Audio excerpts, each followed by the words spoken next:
తాకట్టులో ఉన్న బంగారాన్ని విడిపించి ఆ రోజు ఆన్లైన్ రేటుకే మేము కొంటాం. Sharma gold company.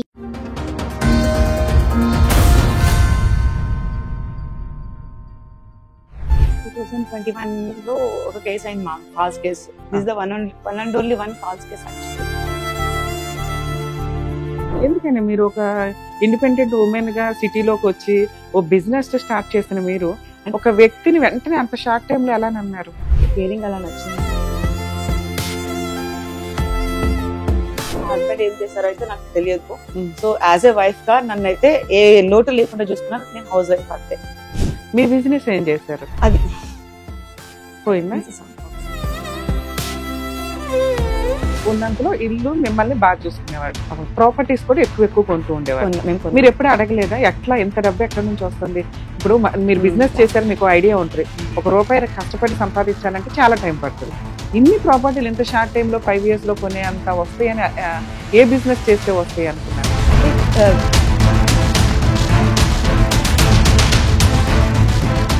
మా హస్బెండ్ నాతో చెప్పిన మాట ఏంటంటే, మేము అన్నతో కలిసి బిజినెస్ చేస్తున్నా వస్తున్నాయి అంతే. నేను నెక్స్ట్ అడిగేదాన్ని కాదు. నాకు ఐ డోంట్ వాంట్ డిస్ప్యూట్స్ వద్దని. February 15, 2021 బాక్పల్లి దగ్గర ప్రగతి నగర్ మా హస్బెండ్ వాళ్ళ పేరెంట్స్ ఉంటారు అక్కడ. మా హస్బెండ్ వాళ్ళ అన్నిటి మ్యారేజ్ కాలే. సో వాళ్ళు ఏదో ఊరు వెళ్ళారు, విలేజ్కి వెళ్ళారు. వాళ్ళని కలిసి సంబంధాలు చూద్దామని వెళ్ళారు. సో ఈ సూసైడ్ చేసుకునే 1 week ముందు నుంచి మా హస్బెండ్ విల్లాస్ లో లేరు. మా హస్బెండ్ సూసైడ్ చేసుకున్నారు. సూసైడ్ చేసుకుని చనిపోయారా?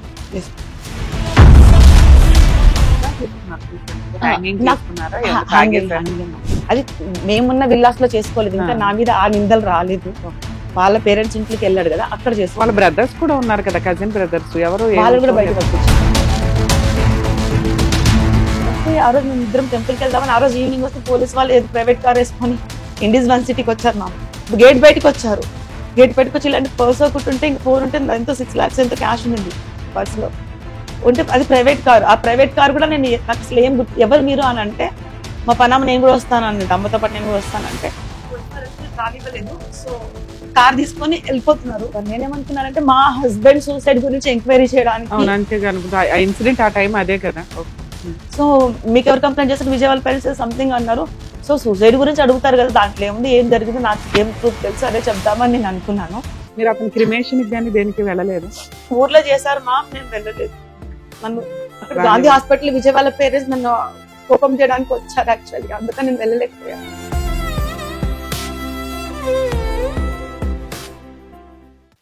న్యాయవేదికలో మనం ఫ్యామిలీ మ్యాటర్స్, అలాగే వాళ్ళ పర్సనల్ ఇష్యూస్ కి సంబంధించి, అట్లాగే ప్రాపర్టీకి సంబంధించిన కేసులు ఏమైనా వచ్చినా కూడా మనం డీల్ చేస్తూ ఉంటాం. ఉన్నంతలో వాళ్ళకి ఎలా కోర్టులో అప్రోచ్ అవ్వాలి, ఏ విధంగా ప్రొసీడ్ అవ్వాలి అనేది చెప్తూ ఉంటాం.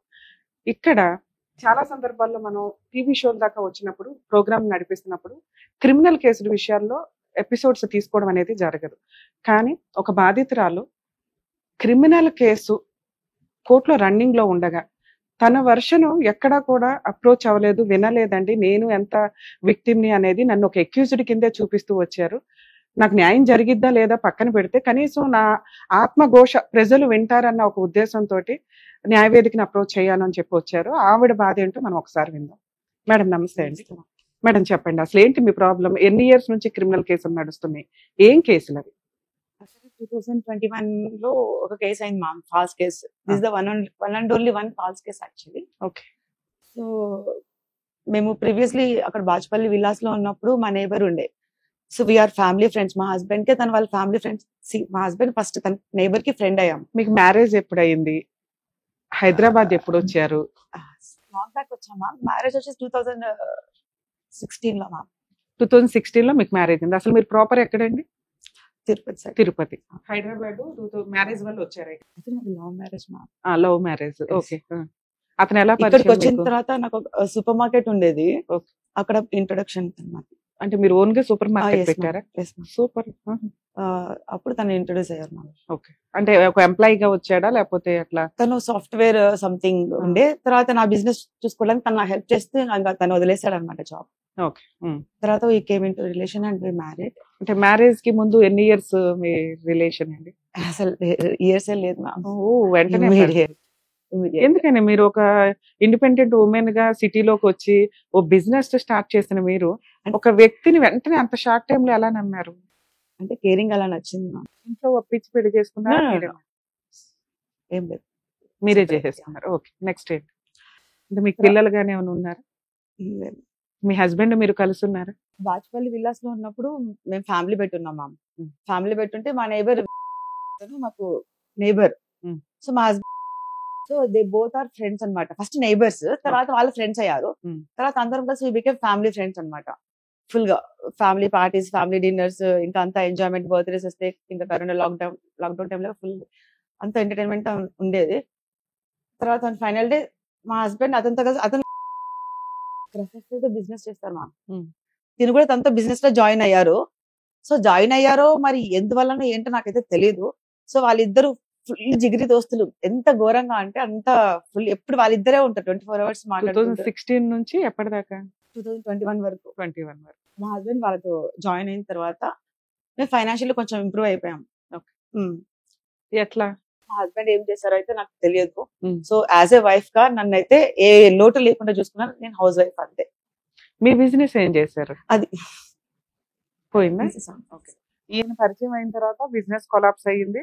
మీరు బాచుపల్లి ఆ ఏరియాలో విల్లాస్ లో ఉండగా ఈ పలానా వ్యక్తి మీకు పరిచయం, ఫ్యామిలీ ఫ్రెండ్స్ అయ్యారు. అయ్యారు. ఇక ఆయన బిజినెస్ లో మీ హస్బెండ్ యాక్టివ్ గా ఉన్నాడు. ఏం చేస్తారో మీకైతే తెలియదు కానీ ఉన్నంతలో ఇల్లు మిమ్మల్ని బాగా చూసుకునేవాళ్ళు. అవును. ప్రాపర్టీస్ కూడా ఎక్కువ కొంటూ ఉండేవాళ్ళు. మేము కొన్నాం. మీరు ఎప్పుడు అడగలేదా ఎట్లా ఎంత డబ్బు ఎక్కడి నుంచి వస్తుంది?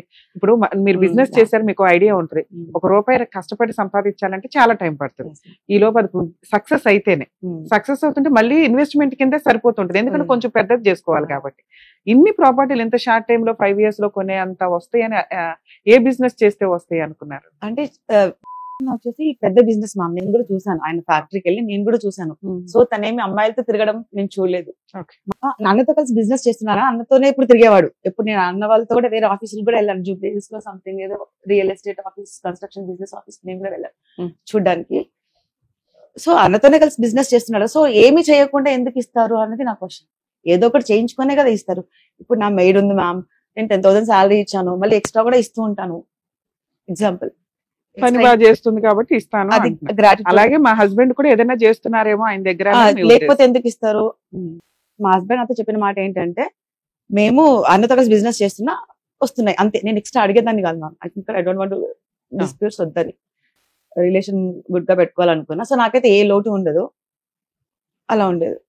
తర్వాత ఫైనల్ డే మేము కొంచెం ఇంప్రూవ్ అయిన తర్వాత February 5th 2021 బాచుపల్లి దగ్గర ప్రగతి నగర్ మా హస్బెండ్ వాళ్ళ పేరెంట్స్ ఉంటారు అక్కడ. మా హస్బెండ్ వాళ్ళ అన్నయ్యకి మ్యారేజ్ కాలే. సో వాళ్ళు ఏదో ఊరు వెళ్ళారు, ఏదో విలేజ్ కి వెళ్ళారు. సో వాళ్ళ అన్నయ్యకి పెళ్లి సంబంధాలు చూద్దామని వెళ్ళారు. సో ఈ సూసైడ్ చేసుకునే 1 week ముందర నుంచి మా హస్బెండ్ విల్లాస్ లో లేరు. ఏ సూసైడ్? మా హస్బెండ్ సూసైడ్ చేసుకున్నారు.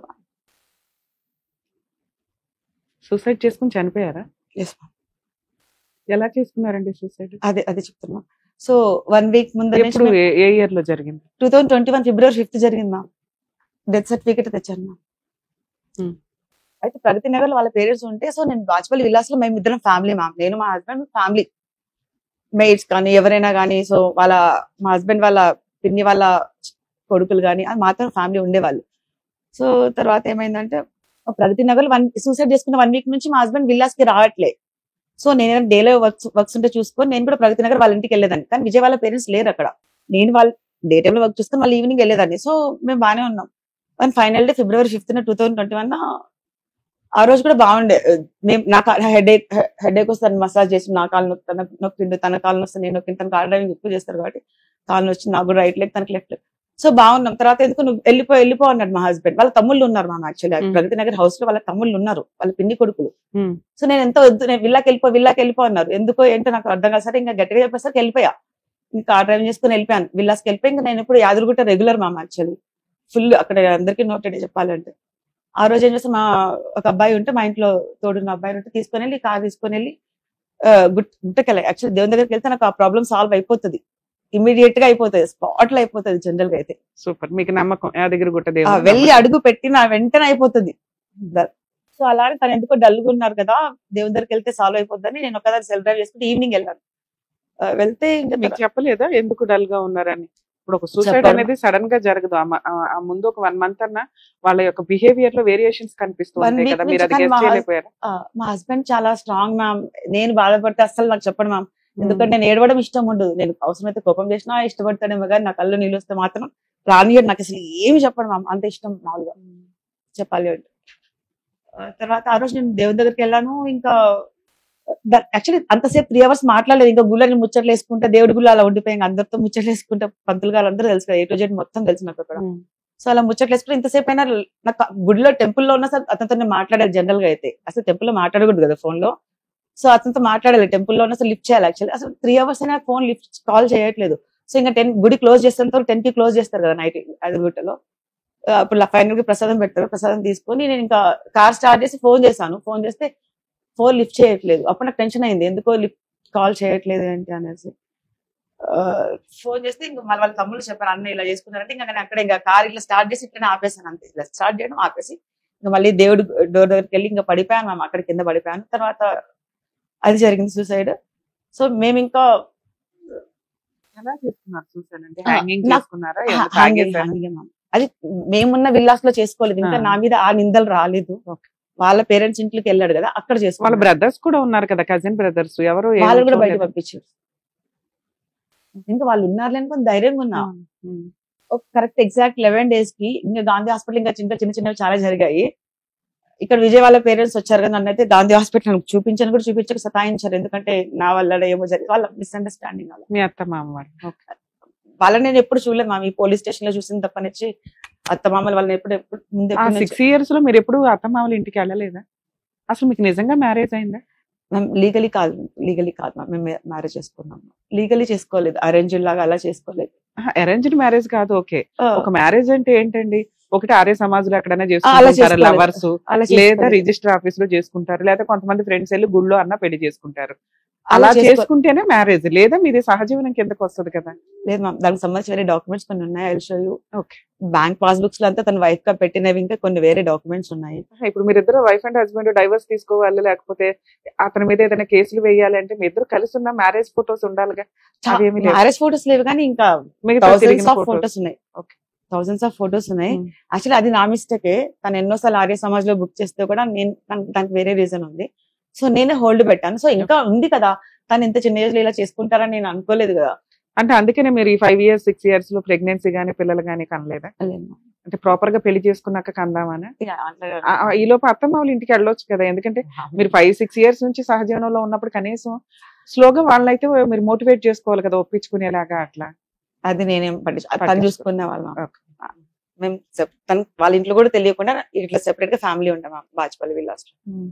ఈ డిప్రెషన్ లో ఉంటే బాజ్పల్లి విల్లాస్ నుంచి టెంపరీ అని చెప్పేసి ఇండీస్ వర్సిటీ KPHB కి అపార్ట్మెంట్స్ కి మేము వచ్చాం మ్యామ్. సో ఇది అక్కడ మా విజయ్ తిరిగిన ప్లేస్ బాగుండదు, మెమరీగా ఉంటదని వచ్చేసాం. ఉండలేక ఆ ఇంట్లో ఉండలేక టెంపరీ పర్పస్ కోసం అని చెప్పేసి ఫ్యూ డేస్ కోసం అని చెప్పేసి ఇండీస్ యూనివర్సిటీలో ఇల్లు తీసుకొని వచ్చేసాం. మా వాళ్ళు ఎవరో ఇల్లు బుక్ చేసాం, తీసుకున్నాం, రెంట్ తీసుకొని వచ్చేసాం.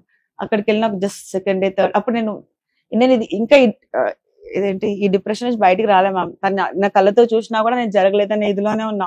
ఆ న్యూస్ నేను తట్టుకోలేను. తను ఎక్కడో బతుకున్నాడని నాకు ఎవరైనా పోలీస్ స్టేషన్ లో పోలీసులు చెప్పినా కూడా నాకు అతనికి ఏం కాలేదనే చెప్పండి అని చెప్పాను. మీరు ఏం చూసినా సరే నాకు అలా చెప్పొద్దు, తనకి ఏమైనా అయిందని. అంటే ఆ పోలీస్ వాళ్ళు కూడా నాకు లేడీ కానిస్టేబుల్స్ కూడా చెప్పేవాళ్ళు. సో ఏం కాలేదు, తను బతికే ఉన్నాడని అంటే తప్ప నేను కోలుకునే పరిస్థితుల్లో లేను యాక్చువల్లీ. తర్వాత మేము డిప్రెషన్ లో మేము ఉంటే అప్పుడు కూడా తిరుమలకి వెళ్ళాం మ్యామ్. నేను తిరుమలకి వెళ్ళి వేరే డ్రైవర్ ఇంకో అబ్బాయి ఉండే కదా మా ఇంట్లో, తిరుమలకి వెళ్ళేసి ఇంకా బతికే ఉన్నాడని నాకు న్యూస్ రావాలి. బతికే ఉన్నాడు, ఏం చేస్తావో ఏవో నువ్వేం చేస్తావు, తను బతికే ఉన్నాడు అని చెప్పేసి న్యూస్ లో నేను తిరుమలకి వెళ్ళా. తిరుమల నుంచి రాగానే ఆ రోజు నైట్ కి వచ్చేసాను. తర్వాత మరుసటి రోజుకి పోలీస్ వాళ్ళు వచ్చి ఇండీస్ యూనివర్సిటీకి వచ్చేసి ఆ రోజు కూడా మాకు పనం ఉంది. పాత పనులు వెళ్ళిపోయిన వాళ్ళు ఎందుకు నాకు లోన్లీగా ఉన్నారని వచ్చారు కాకినాడ. వస్తే ఆ రోజు మేము ఇద్దరం టెంపుల్కి వెళ్దామని ఆ రోజు ఈవినింగ్ వస్తే పోలీస్ వాళ్ళు ప్రైవేట్ కార్ వేసుకొని ఇండీస్ యూనివర్సిటీకి వచ్చారు మ్యామ్. గేట్ బయటకు వచ్చారు. గేట్ బయటకు వచ్చి ఇలాంటి పర్స్ ఒకటి ఉంటే ఇంక 4 ఉంటే ఎంతో 6 lakhs ఎంతో క్యాష్ ఉంది పర్స్ లో ఉంటే, అది ప్రైవేట్ కార్. ఆ ప్రైవేట్ కార్ కూడా నేను నాకు అసలు ఏం ఎవరు మీరు అని అంటే మా పనామ నేను కూడా వస్తాను అన్నది, అమ్మతో పాటు నేను కూడా వస్తానంటే పోలీస్ వాళ్ళు రానివ్వలేదు. సో కార్ తీసుకొని వెళ్ళిపోతున్నారు. ఎవరు మీరు అంటే పోలీస్ వాళ్ళు అని చెప్పారు. నేనేమనుకున్నానంటే మా హస్బెండ్ సూసైడ్ గురించి ఎంక్వైరీ చేయడానికి. అవును, అంతేగా అనుకుంటా. ఆ ఇన్సిడెంట్ ఆ టైం అదే కదా. సో మీకు ఎవరు కంప్లైంట్ చేస్తారు, విజయవాడ పేరెంట్స్ సంథింగ్ అన్నారు. సో సూసైడ్ గురించి అడుగుతారు కదా, దాంట్లో ఏముంది, ఏం జరిగింది, నాకు ఏం ట్రూత్ తెలుసు, అదే చెప్దామని నేను అనుకున్నాను. మీరు అతని క్రిమేషన్ కానీ దేనికి వెళ్ళలేదు? ఊర్లో చేశారు మా, నేను వెళ్ళలేదు. నన్ను అక్కడ గాంధీ హాస్పిటల్ విజయవాడ పేరెంట్స్ నన్ను కోపం చేయడానికి వచ్చారు యాక్చువల్లీ, అందుకని నేను వెళ్ళలేకపోయాను. మీ తరపున ఇంకెవరు లేరా? మీకు ఫ్యామిలీ ఫ్రెండ్స్ ఉన్నారు, అలా కాదండి వీళ్ళు 5 years నుంచి ఇంత క్లోజ్, అమ్మాయికి ఆ రైట్స్ ఉన్నాయి అని మాట్లాడే వాళ్ళు ఎవరు లేరా మీ తరపున? ఇప్పుడు నేను రైట్స్ గురించి, అతని వైఫా కాదని రైట్స్ గురించి నేను కాదు, యాజ్ ఏ ఫ్రెండ్ గానే ఉండాలి కదా. 5 years రిలేషన్ అంటే గబుకుని వదిలేలేం కదండి, అది లాస్ట్ చూపులు. అన్ఎక్స్పెక్టెడ్ గా జరిగిన చాలా మంది చీట్ చేశారు, దీని వెనకాల చాలా ఉంది, చెప్పుకుంటూ పోతే చాలా ఉంది. యాక్చువల్లీ ఇప్పుడైనా నేను కొంచెం ఈ కేసు తర్వాత యాక్టివ్ అయ్యాను మ్యామ్. ఇంతకుముందు ఇలా కాదు నా మెంటాలిటీ. ఎంత ఇన్నోసెంట్ గా ఉన్నా కూడా ఇంత బ్యాడ్ నేమ్ వచ్చేసింది, ఇంకా నేను తెగించేసినట్టుగా అయిపోయాను మ్యామ్. అంటే ఇప్పుడు లాయలే ఉన్నాను, అప్పుడు లాయలే ఉన్నాను. కాకపోతే ఏంటంటే అప్పటికన్నా ఇప్పుడు ఇన్నోసెంట్ నుంచి కొంచెం యాక్టివ్ అయిపోయా. సో ఇప్పుడు ఎవరేమైనా అనుకోని ఏమి తప్పు చేయకుండానే బ్యాడ్ నేమ్ వచ్చింది, ఫాల్స్ కేసులు ఇరికిచ్చారు. సో కేసు ఏంటి? ఏ కేసు? ఇప్పుడు చెప్తున్నామా. ఆ రోజు వచ్చారా వీళ్ళు, ప్రైవేట్ కార్ లో వచ్చారు. సో ఒక డ్రైవింగ్ చేస్తున్న పర్సన్ మాస్క్ వేసుకున్నారు, హ్యాట్ పెట్టుకున్నారు, ఇంకోటి హ్యాట్, గ్లాసెస్ పెట్టుకున్నారు. సో నన్ను బాజ్పల్లి పోలీస్ అన్నారు. నేను మీరు బాజ్పల్లి నార్మల్ సివిల్ డ్రెస్ లో ఉన్నారు మ్యామ్. నాకు వాళ్ళు బాజ్పల్లి సైడ్ నాకు అడ్రస్ తెలుసు కదా కేపీహెచ్ నుంచి, కార్ ఇట్లా తిరగట్లేదు. సో ఎక్కడ తీసుకెళ్తారు మీరు, బాజ్పల్లి పోలీస్ అని నాకేంటి గ్యారంటీ అంటే, నాకు ఒక తెలిసిన ఎస్ఐ గారు బాజ్పల్లి ఒక ఆయన ఉంటే, సో ఆయనతో ఫోన్ స్పీకర్ పెట్టారు. సో అదే చిన్న ఇన్వెస్టిగేషన్ లే అంటే, సో కార్ ఎట్లా నార్సింగి పోలీస్ స్టేషన్ కి వెళ్ళింది మ్యామ్. అక్కడికి వెళ్తే అక్కడ లోన్లీ ఉంది పోలీస్ స్టేషన్. అసలు లేడీస్ వీళ్ళున్న యూనిఫామ్ లేదు, ఏం లేదు. తర్వాత కొద్దిసేపు ఉన్నాక నువ్వు ఉండు అని చెప్పేసి అయితే నన్ను కొన్ని అడుగుతున్నాను, ఈ అకౌంట్స్ అంటే నేను అన్ని అకౌంట్స్ ఏమేమి ఉన్నాయి అన్ని చెప్పేశాను. ఎన్ని అకౌంట్స్ ఉన్నాయి మీకు? 8 మ్యామ్, 8. మీరు ఏ బిజినెస్ చెయ్యరు, మీ హస్బెండ్ ఏం సేవింగ్ బిజినెస్ అకౌంట్స్ చేస్తారో మీకు తెలియదు. 8 అకౌంట్స్ తో పనే ఉంది మీకు. అది కూడా రీజన్ చెప్తున్నా. ఇప్పుడు ఒక్కొక్కటి మనము ఆన్లైన్ షాపింగ్ చేసుకుంటే HDF serious, this the fact ma'am.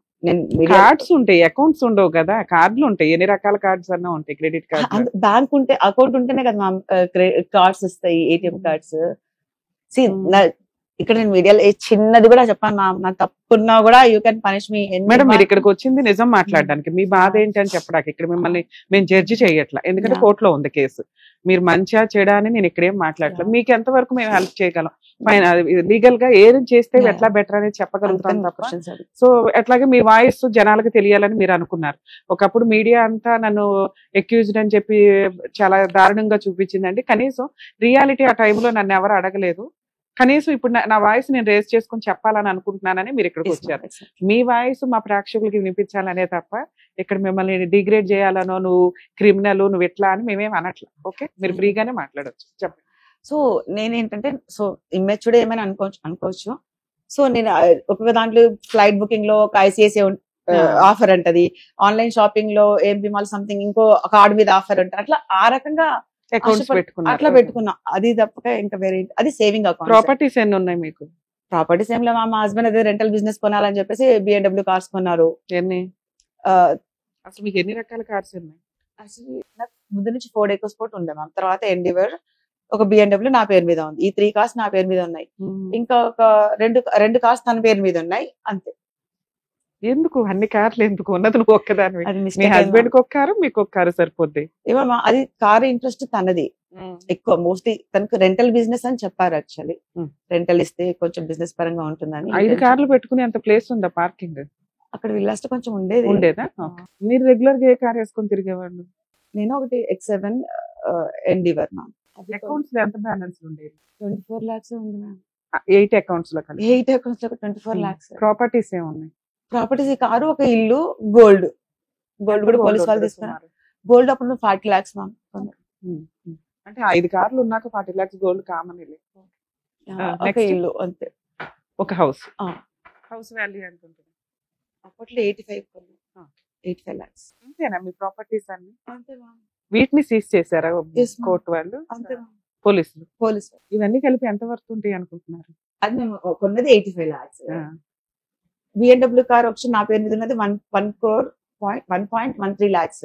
1.13 lakhs అదొకటి. ఇంకా EcoSport Endeavour ఓల్డ్ మోడల్ 2015, ఎప్పుడు లాంగ్ బ్యాక్. విజయ్ కూడా పరిచయం కాకుండా నేను ఎక్కువ స్పోర్ట్ కొనుక్కున్నాను. తర్వాత ఇవన్నీ కలిపి 2 crores అటు ఇటు చెప్పిన 3 crores. విజయ్ పేరు మీద ఒక కార్ వచ్చేసి 1.5 మ్యామ్ సిఆర్. అవి ఇంకొక 2 crores. ఒకటి 50 lakhs. సరే మొత్తం 5 crores. Yeah. ఈ 5 crores సీజ్ చేశారు Yes, అంతేనా? ma'am. తర్వాత వీళ్ళు నాసింగ్ మీ మీద ఏం కేసు వేశారు? Cheating cases sir ma'am. ఎవరు మా నైబర్ బ్రదర్ అని పిలుస్తారా మీరు? అన్నా పిలుస్తారు. ఓకే. అంత నేను పెద్దగా ఎక్కువ ఏ రోజు కూడా మీరు చీటింగ్ చేశారని వేయాల్సిన అవసరం ఏంటి? మీరు జస్ట్ వెళ్తారు, షికార్లకు వెళ్తారు, భోజనాలకు వెళ్తారు, ఇంతవరకే. బిజినెస్ గానీ వర్క్ కానీ చేసింది మీ హస్బెండ్. వేస్తే అతని మీద వేయాలి. అతను చనిపోయారని మీ మీద వేసారా లేకపోతే మీరే చీటింగ్ చేశారని వేసారు? యాక్చువల్లీ వాళ్ళ ఇంటెన్షన్ తను చనిపోయారు కాబట్టి నా పైన వేసినట్టున్నారు, మనం జస్ట్ అనుకుంటున్నాం. ఓకే. అది మనం వాళ్ళే నాకు చెప్పలేదు కదా ఎందుకోసం వేస్తున్నాం, తను చనిపోయారు కాబట్టి నీ మీద వేస్తున్నాం, వాళ్ళు చెప్పారు కదా మా అమ్మ. అంటే కంప్లైంట్ చదివితే మీకు అర్థమవుతుంది కదా, తిని ఇట్లా తీసుకుందండి మా దగ్గర, ఇట్లా చీట్ చేసింది, ఇలా చేసింది అని. ఇప్పుడు మా హస్బెండ్ తీసుకున్నాడు, అది వాళ్ళ హస్బెండ్ తీసుకున్నాడు, వాళ్ళ హస్బెండ్ లేరు కాబట్టి ఇవన్నీ ఈవిడ పేరు మీద ఉన్నాయి, ఇవన్నీ మాకు ఇవ్వండి అనటం వేరు. ఫలానా అమ్మాయి ఇట్లా మాకు పరిచయం అండి, ఈవిడ ఇలా చీట్ చేసింది, ఇలా చేసింది, ఇంత డబ్బు ఈ సందర్భాల్లో మా దగ్గర తీసుకుంది, ఇప్పుడు ఎక్కొట్టేసింది అనేది వేయటం వేరు. అసలు మీ హస్బెండ్ టాపిక్కే తీయకుండా మీ మీదే వేయటం వేరు. పూర్తిగా మీ మీద వేసారు. ఒకసారి కంప్లైంట్ ఇవ్వండి. కంప్లైంట్ లో చెప్పాడు అని ఉంది, అది నాకు ఇచ్చేయండి, నేను చూసుకుంటాను. ఒకటి ఈజీ అవుతుంది మా.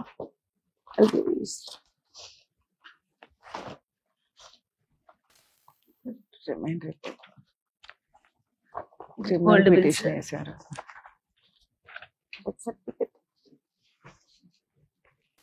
డెత్ సర్టిఫికేట్ అవసరం లేదు కానీ మీరు ఇద్దరు వైఫ్ అండ్ హస్బెండ్. డేట్స్ చెప్తాను మ్యామ్. మా హస్బెండ్ సంబంధించి సూసైడ్ ఎఫ్ఐఆర్ లేనే లేదు మ్యామ్ కోర్టులో, అది మాయ చేసేసారు.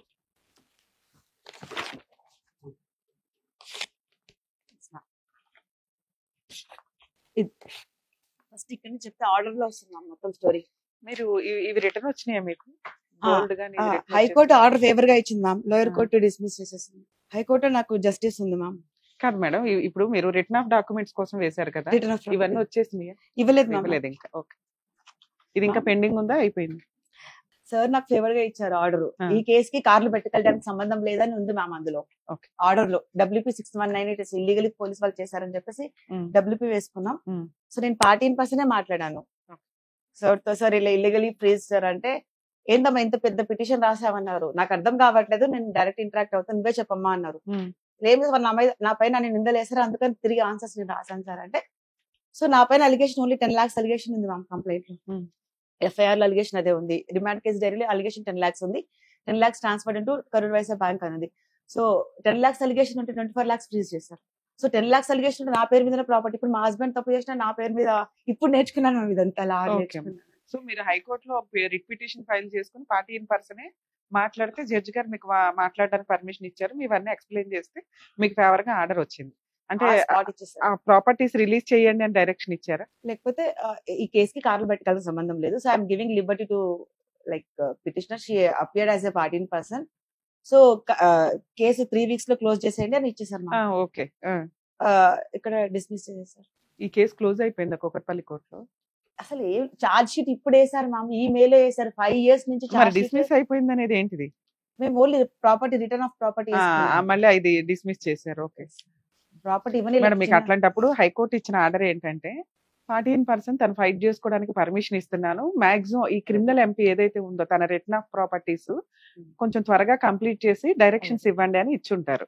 లోయర్ కోర్టు ఎప్పుడు కూడా లోయర్ కోర్టుని ఇట్లా చేసేయని హైకోర్టు ఆర్డర్ ఇవ్వదు, ఇలా పని చెయ్యండి అని ఆర్డర్ ఇస్తారు. హైకోర్టే ఆర్డర్ ఇచ్చేసేటట్టయితే లోయర్ కోర్టుకి పవర్స్ ఉండవు. ఇంకా హైకోర్టు మీకు రిటర్న్ ఆఫ్ డాక్యుమెంట్స్ అన్ని ఇచ్చేయండి, తన గోల్డ్ ఇచ్చేయండి, ఆ రిటర్న్ ఆఫ్ ప్రాపర్టీ మీరు ఏదైతే సీజ్ చేశారో అవి ఇచ్చేయండి అని హైకోర్టే ఇవ్వచ్చు. కానీ హైకోర్టు మీకు ఏమి ఇచ్చింది? ఓకే అమ్మా నా దగ్గరకు వచ్చావు కదా, నీకు టైం వేస్ట్ అవ్వకుండా ఫాస్ట్ గా కంప్లీట్ చేయమని లోయర్ కోర్టుకి చెప్తాను, నువ్వు నాకు ఎట్లా చెప్పావో అలాగే లోయర్ కోర్టుకు కూడా చెప్పు అని పర్మిషన్ ఇచ్చారు. లోయర్ కోర్టు ఏం చేసింది, ముందు వెనక అన్ని ఎవిడెన్స్ చూసిన తర్వాత ఒక్క ఐఎం మీద మీకు గోల్డ్ గానీ మీ ఐటమ్స్ గానీ రిటర్న్ ఇచ్చేస్తే మెయిన్ కేసు క్లోజ్, ఇబ్బంది అవుతుంది. ఎందుకంటే మళ్ళీ మిమ్మల్ని పట్టుకోవడం అనేది ఇబ్బంది. ఒక రకంగా పోలీసులు అరెస్ట్ చేస్తారు, అది అంతా వేరే సంగతి. క్రిమినల్ ఎంపీ డిస్మిస్ అయినంత మాత్రం మీరు ఓడిపోయినట్టు కాదు. ఆ రిటర్న్ ఆఫ్ డాక్యుమెంట్స్ అవన్నీ ఎందుకు, గోల్డ్ అవన్నీ సీజ్ చేసినవి ఎందుకు ఉంచారు అంటే మెయిన్ కేసు కొలాప్స్ అవ్వకుండా ఉంచారు. మెయిన్ కేసు ఒకవేళ రన్నింగ్ లో వెళ్ళి ఒకవేళ మీరు ఓడిపోయారు అనుకో మళ్ళీ సీజ్ చేయడం కుదరదు. సో ఒకవేళ మీరు గెలిస్తే ఆ రోజు అన్ని ఇచ్చేస్తాను, అప్పటిదాకా నా దగ్గర హోల్డ్ చేసి ఉంచండి అని లోయర్ కోర్టు మీ పిటిషన్ డిస్మిస్ చేసిందే తప్ప మీరు ఓడిపోయినట్లు కాదు. సో అక్కడ వరకు మీరు సేఫే. మీరు ఇక్కడ మాట్లాడుతున్న ఇంకో పాయింట్ ఏంటంటే యాక్చువల్ గా కంప్లైంట్ లో 10 lakhs కి సంబంధించే ఉంది. 10 lakhs కోసం 25 lakhs సీజ్ చేశారండి అనేది మీ బాధ. యాక్చువల్ రూల్ ప్రకారం ఆ టైంకి ఏం దొరికితే అవన్నీ సీజ్ చేసేస్తారు. ఇది పోలీసులు కంప్లైంట్ ఉన్న గుడ్ విల్. ఏంటి అని అంటే ఒక ఆడపిల్లకి ఇంత డబ్బు ఎక్కడి నుంచి వచ్చేసింది, ఇదే ఉంటది. అసలు మీరు రియల్ మాట్లాడితే ఈ మిగతాయి మాట్లాడవచ్చు. ఎందుకంటే ఒకవేళ అక్కడ 10 lakhs ఉంటే కేసు ఫైనల్ జడ్జిమెంట్ కి వచ్చినప్పుడు కూడా మీరు మాక్సిమం సేఫ్ సైడ్ లోనే ఉంటారు. మీ రిమైనింగ్ రిటర్న్ ఆఫ్ డాక్యుమెంట్స్ కానీ గోల్డ్ కానీ వెహికల్స్ కానీ ఇవన్నీ వెనక్కి వస్తాయి. దానికి తగ్గ పనిష్మెంట్ ఎంత ఇవ్వాలి, ఫైన్ రూపాయలు ఎంత ఇవ్వాలని ఇస్తారు. తర్వాత మీరు మళ్ళీ అప్పీల్కి వెళ్తారు, ప్రొసీడింగ్స్ నడుస్తాయి. ఇప్పుడు ఇవి లేవు కాబట్టి మీ దగ్గర ఏమీ లేవా? అంటే వస్తువులు గానీ గోల్డ్ గానీ అంటే ఇన్ని వెహికల్స్ ఇంత షార్ట్ టైమ్ లో 2022 మనం మాట్లాడుకుంటే 23 లో సీజ్ చేశారు అనుకుందాం, 21 లో సీజ్ చేశారు. 4 years అవుతుంది ఇయర్లీ. మీరు తలుచుకుంటే ఇంకా ఎక్కువ సంపాదించేయచ్చు మళ్ళీ స్ట్రాంగ్ అయిపోయి. ఎందుకు అంత డౌన్ అయిపోయారు మీరు? తలుచుకుంటే ఎట్లా మ్యామ్, నేను హౌస్ వైఫ్ మ్యామ్. నేను ఎప్పుడు ఇంతవరకు నా లైఫ్ లో ఎప్పుడు జాబ్ అంతకుముందు ఎట్లా సంపాదించావు నాన్న? అంత సంపాదించావు కూడా కదా. ఫ్యామిలీనే మ్యామ్. నేను నిజంగానే సీరియస్ గా చెప్తున్నా. అదేదో కష్టపడి సూపర్ మార్కెట్ పెట్టుకున్నాను, మా అది కాస్త ఏదో సంథింగ్ డిస్టర్బెన్స్ వచ్చి అది కాస్త అలాగే నాకు తనే మోసం చేయలేదు.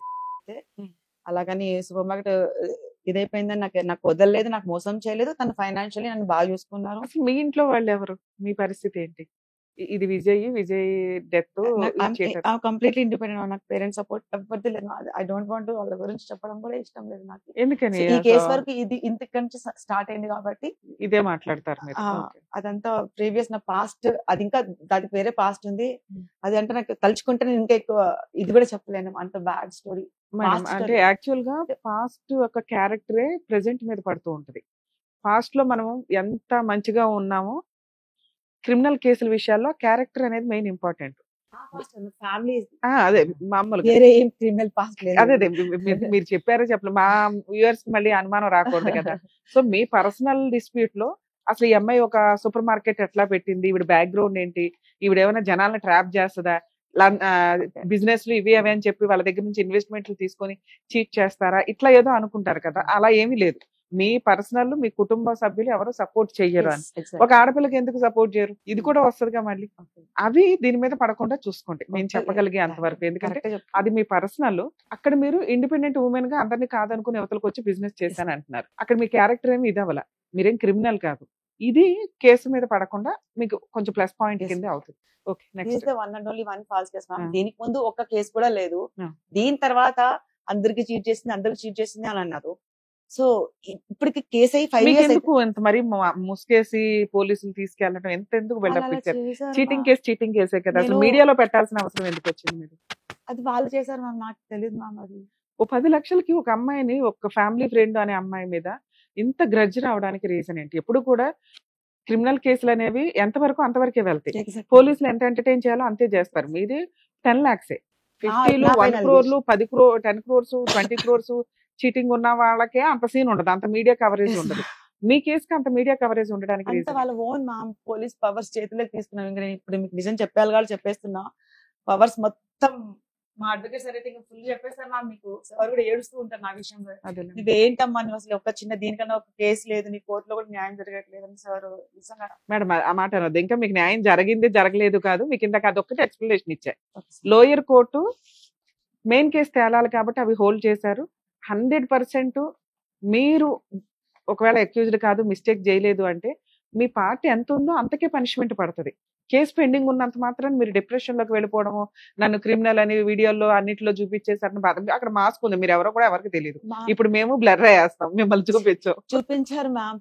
నా ఫేసెస్ వచ్చాయి. ఇంకోటి ఏంటంటే దీని వల్ల నేను మీడియా వాళ్ళకు కూడా అందరికి చెప్పాలనుకునేది ఏంటంటే, మీడియా కేసు అలా వదిలేశారు మ్యామ్, వదిలేశారు. సొసైటీ ఘోరంగా ట్రీట్ చేసింది మ్యామ్. సీరియస్ గా చెప్తున్నానండి. అందుకని దయచేసి నుంచి కోరుకునేది ఏంటంటే, నిజాలు తెలియకుండా ఫస్ట్ మీడియాలో చూపించొద్దు అంటున్నా మ్యామ్. కోర్టులో నేను తప్పు చేశానని ప్రూవ్ కాలేదు కదా మ్యామ్. అలా ఒక ఫ్యామిలీ గర్ల్ నిజంగా మ్యామ్ ఎవ్వరు సరిగ్గా ట్రీట్ చేయలేదు మ్యామ్. అందరు పైకి మాత్రమే మాట్లాడుతున్నారు, లోపల చీట్ అంటున్నారు మ్యామ్. నిజంగా తప్పు చేసినావు కదా, ఒకవేళ నిజంగా నాకు చేయలేదు, నిజంగా తప్పు ఉంటే కూడా నేను అడిగే క్వశ్చన్ ఏంటంటే ట్రీట్ చేసే విధానం ఇది కాదు. సో నలుగురు పోలీస్ స్టేషన్ పిలిచినా తప్పు లేదమ్మా, నువ్వు చేసిన తప్పు, ఇంకోసారి ఇలా చేయక, మీరు అందరు కౌన్సిలింగ్ ఇస్తారు కదా, ఇంకోసారి చేయకమ్మా ఇలా అని, అది అది వదిలేసాలి. నీకు నిజంగా మా హస్బెండ్ డబ్బులు ఇవ్వాలంటే, నేనున్న లాయల్టీకి మీ హస్బెండ్ నాకు మోసం చేశాడు, నాకు డబ్బులు ఇవ్వాలంటే నేను ఆ రోజే పేర్ల మీద అన్ని రాయించి ఇచ్చేదాన్ని మ్యామ్, అంత లాయల్టీ. ఇప్పుడు ఏంటంటే వాళ్ళు కాంప్రమైజ్ అడుగుతున్నా కూడా నేను యాక్సెప్ట్ చేయట్లేదు, మీరు ఫాల్స్ కేసు పెట్టాల్సి ఇన్ ద కోర్ట్ అని చెప్పేసి నేను పిచ్చి దానిలాగా తిరుగుతున్నాను మ్యామ్. తిరుగుతున్న కాంప్రమైజ్ కి రాకపోతే నీకు ఏమి రాకుండా చేస్తామని చెప్పి నాకు 1 year నుంచి అడుగుతున్నాను మ్యామ్. రీసెంట్ గా కూడా అకౌంట్ సిరీస్ కోసం వేసుకుంటే మళ్ళీ కోర్టు దగ్గర, కుక్కటిపల్లి కోర్టు దగ్గరికి ఎవరో మధ్య అని, ఆయన పెద్ద ఏజ్ ఆయన వచ్చారు మ్యామ్, నువ్వు కాంప్రమైజ్ అవ్వకపోతే నువ్వు కాంప్రమైజ్ అవ్వమా, రైట్ నో అన్ని మాకు వదిలేసాయి, 50 lakhs ఇస్తాము, ఎందుకు కోర్టు చుట్టూ తిరుగుతావు పిచ్చిదాని లాగా అని చెప్పి. వాళ్ళకి ఇవ్వాల్సింది 10 lakhs కదా, వాళ్ళు ఎందుకు మొత్తం అడుగుతున్నారు ఎందుకు? ఇప్పుడు మీరు కంప్లైంట్ లో 10 lakhs అని రాశారు అంటున్నారు, వాళ్ళకి ఇవ్వాల్సింది 10 lakhs. అసలు ఏంటి వాళ్ళతో మీకున్న రిలేషన్ ఏంటి?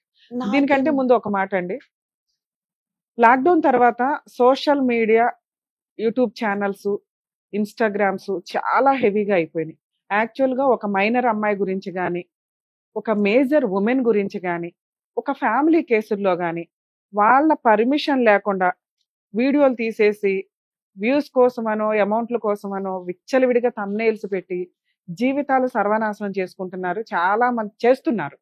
చాలా మంది సూసైడ్లు, డిప్రెషన్లకి వెళ్ళిపోతున్న సందర్భాలు. అలాంటి ఒక బాధితురాలే ఈవిడ. నేను చేసిన తప్పు కోర్టులో ప్రూవ్ చేయనివ్వండి, ప్రూవ్ చేసిన తర్వాత కోర్టు డిసైడ్ చేస్తుంది నేను ఎక్యూజ్డ్నా, విక్టిమ్నా లేకపోతే ఏంటా అని. నాకు ఇచ్చే పనిష్మెంట్ కోర్టు ఇస్తుంది కదా. కోర్టు ఉండగానే సమాజంలో నేను బతకాలి, బతకాల్సిన నన్ను సమాజం యూట్యూబ్ ఛానల్స్ ద్వారానో మీడియాల ద్వారానో చంపేస్తే ఎట్లాగా?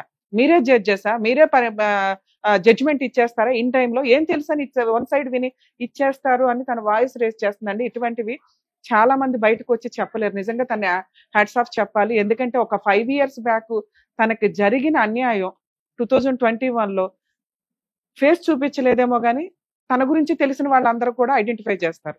ఈ రోజున తన సర్కిల్లో తన తలెత్తుకొని తిరగలేక చీటర్ అని అనిపించుకుంటున్నాను. దయచేసి మీకు ఆ పవర్స్ లేవు. స్టోరీని స్టోరీ లాగా చెప్పండి తప్ప మమ్మల్ని డిస్ప్లే చేస్తూ, మా ఫేసులు రివీల్ చేస్తూ, మా పర్సనల్ లైఫ్ ని డ్యామేజ్ చేసే రైట్స్ ఎవరికీ లేవు అని ప్లీజ్ దయచేసి మీడియా వాళ్ళు కానీ, యూట్యూబ్ ఛానల్స్ కానీ, ఎవరైతే ఇండివిజువల్ ఉంటారో నిజాయితీగా స్టోరీని స్టోరీ లాగా చూపించండి. ఒక బాధితురాలు ఏడుపు మనందరికీ తగులుతుంది, మీ అందరికీ తగులుతుందని కొంచెం దయచేసి గుర్తు పెట్టుకోండి. మేడం, ఇందులో మీరు బాధపడాల్సిన అవసరం లేదు తల్లి. యాక్చువల్ గా చాలా మందికి తెలియదు, మీ పర్మిషన్ లేకుండా ఒక కేసుని కేసు లాగానే, న్యూస్ ని న్యూస్ లాగానే సబ్మిట్ చేయాలి. అది వదిలేసి ఈ మధ్య మనం చాలా వాటిలో చూస్తూ ఉంటాం. వైఫ్ అండ్ హస్బెండ్ గొడవ జరిగినప్పుడు పర్సనల్ గా వాళ్ళ రూముల్లోకి వెళ్ళిపోయి అవి తీసుకొచ్చి వాళ్ళు వీడియోలు తీసుకొని కోర్టులో చూపించాలే తప్ప సోషల్ మీడియాలో పెట్టేస్తున్నారు. కోర్టు ఇచ్చే పనిష్మెంట్ కంటే ఈ పనిష్మెంట్ ఎక్కువ సమాజంలో బతకడం అనేది. ఇలా ఎవరైనా అంటే మరీ న్యూస్ లో అన్ని ఛానల్స్ మీద వేయమని కాదు, కానీ మీకు నిజంగా అన్యాయం జరిగింది ఇట్లాంటి వాటిలో, అసలు మీకు రైట్సే లేవు, నా పర్సనల్ లైఫ్ ని మీరు ఎవరు చూపించడానికి అని ఎవరికైనా అనిపిస్తే ఆ ఛానల్స్ మీద మీకు కంప్లైంట్ ఇచ్చే రైట్స్ కూడా ఉంటాయండి. హైకోర్టులో కూడా పిటిషన్ ఫైల్ చేసుకోవచ్చు. కొంచెం ధైర్యంగా ఉండండి, ఎందుకంటే ఇలాంటివి విచ్చలవిడిగా వెళ్ళిపోతున్నాయి. కనీసం ఇండివిజువల్ పర్సన్స్ కి న్యాయం జరగదా అంటే పనిష్మెంట్ పడేదానికంటే సోషల్ మీడియాలో పడేది చాలా ఎక్కువగా అనిపిస్తుంది. కాబట్టి వాళ్ళని కంట్రోల్ చేసే రైట్స్ మీకు ఉంటే, ఎప్పుడైనా మీకు అలా బాధగా అనిపిస్తే కనీసం రిటర్న్ గా ఒక కంప్లైంట్ పోలీస్ స్టేషన్ కి ఇవ్వండి. హైకోర్టులో పిటిషన్ ఫైల్ చేసినా కూడా ఆ ఛానల్స్ లో ఉన్న లింక్స్ ని డిలీట్ చేయిస్తారు. అలా నార్సింగ్ పోలీస్ స్టేషన్ తీసుకెళ్లారు. అక్కడ నన్ను ఎస్ఏ వాళ్ళు కానిస్టేబుల్స్ ఉన్నారు. సో తర్వాత ఉండమా వేరే వస్తున్నారు, సిఐ గారు వస్తున్నారు అని చెప్పారు. సో నాకు వాళ్ళు అప్పటి వరకు నేను అక్కడ నార్సింగ్ పోలీస్ స్టేషన్ ఇటు టేబుల్స్ ఏమీ లేవు మ్యామ్, అది రిసెప్షన్ టేబుల్స్ కానీ అట్లా మనుషులు ఎవ్వరు లేరు. అప్పుడు అరెస్ట్ చేసినప్పుడు తీసుకెళ్ళినప్పుడు నన్ను బాజ్పల్లి పోలీస్ స్టేషన్ తీసుకెళ్లేదు కదా, నార్సింగ్ పోలీస్ స్టేషన్ మేడం తీసుకెళ్ళాను. ఒకటి మీ వెనకాల బ్యాక్గ్రౌండ్ లేదు. ఎప్పుడైనా కానీ ఒక మహిళకి కానీ ఒక జెంట్కి కానీ ఎవరికైనా కుటుంబం, ఫ్యామిలీ, ఫ్రెండ్స్, సర్కిల్ ఇంపార్టెంట్. డబ్బు ఇవన్నీ అనేది ఒక పార్ట్ మాత్రమే. అది మీరు గౌరవంగా ఉన్నప్పుడు ఇచ్చే రెస్పెక్ట్ కి ఉపయోగపడుతుంది. మనం కష్టంలో ఉన్నప్పుడు మనుషులు ఇంపార్టెంట్. ఈ రోజున ఆ మనుషులు మీ సరౌండింగ్ లో లేరు.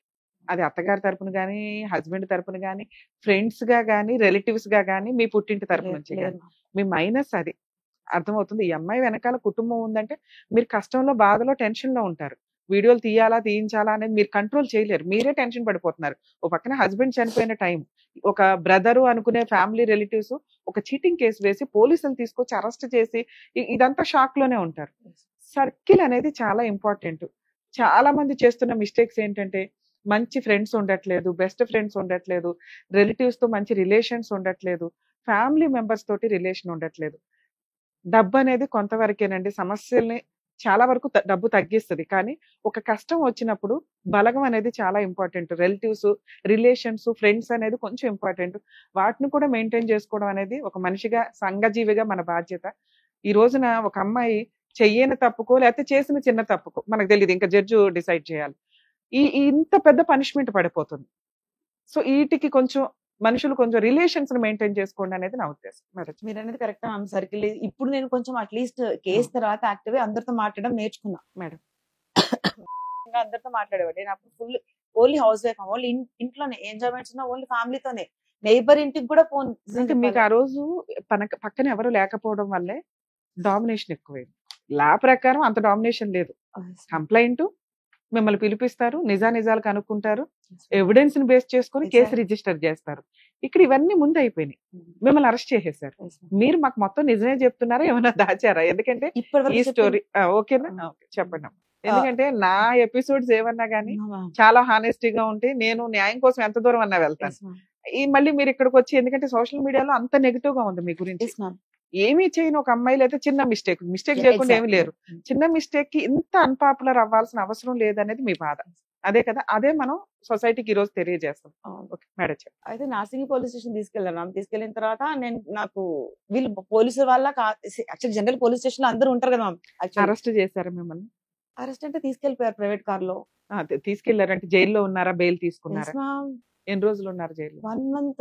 ఇక్కడ స్టార్టింగ్ అయితే నార్సింగ్ పోలీస్ స్టేషన్ తీసుకెళ్లారు. నార్సింగ్ 10 lakhs కేసుకి మిమ్మల్ని అరెస్ట్ చేశారా మేడం? అసలు స్టోరీ చెప్పండి. అసలు అతనికి మీకు ఏంటి పరిచయం? 10 lakhs ఎలా తీసుకున్నట్టు అది కూడా చెప్తాను. చెప్పండి, ఎందుకంటే దాన్ని బట్టి కేసు ఎంత గెలుస్తారో చెప్పగలుగుతాను. మొత్తం చెప్పేస్తా. ఇప్పుడు నార్సింగ్ పోలీస్ స్టేషన్ తీసుకెళ్లారు. యాక్చువల్ జనరల్ గా ఇప్పుడు KPH police station, Madhapur police station కి ఒక పోలీస్ స్టేషన్ ఎన్విరాన్మెంట్ ఉంటది కదా. నార్సింగ్ పోలీస్ స్టేషన్ అసలు ఖాళీ ఉంది, ఏదో ఒక చిన్న బెడ్ లాగా ఉంది.